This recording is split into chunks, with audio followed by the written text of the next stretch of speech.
beste die land van die breedaad raak ik verliefd op bij aan moei.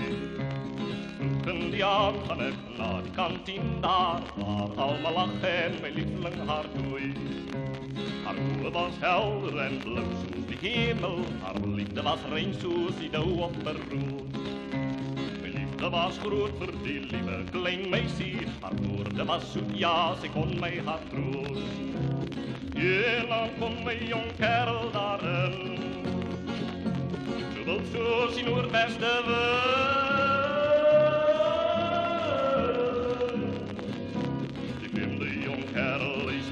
Mij dan daar, samen met de Linda die in afdekken.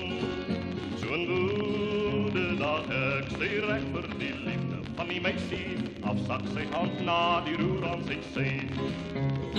Voor ik kon handelen, hij reeds verloor al, toen leid die jongman de pas gauw voorbij. Hier in die westen was echt meer veilig, al zou mij vang voor die moord op een man.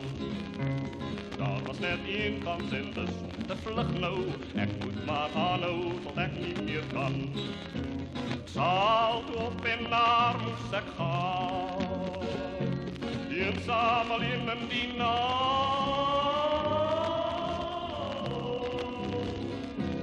Morgen zal die dood mij ook zeker daarin houden, waar mijn klein lieveling daar voor mij wacht. En ik voel op die top van die bergen daaronder in die westen, zien ik die plek nou waar ons twee moest gaan. Ik moet het maken naar mijn lievelingse woning, die zit al mij in de lokhal geleid. Al jaant en schreeuwend, al mag mij niet vangen, ik moet mijn lieveling verzekerd daarbij. Iets is verkeerd, want ik voel in mijn bol een brandende, stiekende pijn.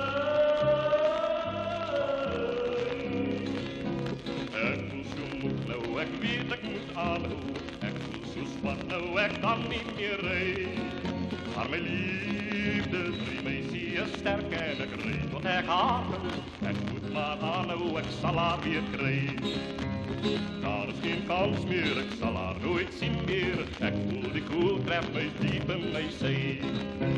De blijdschap is groot, want mijn liefde is bij mij. De kus op mijn lippen, vergeven ze.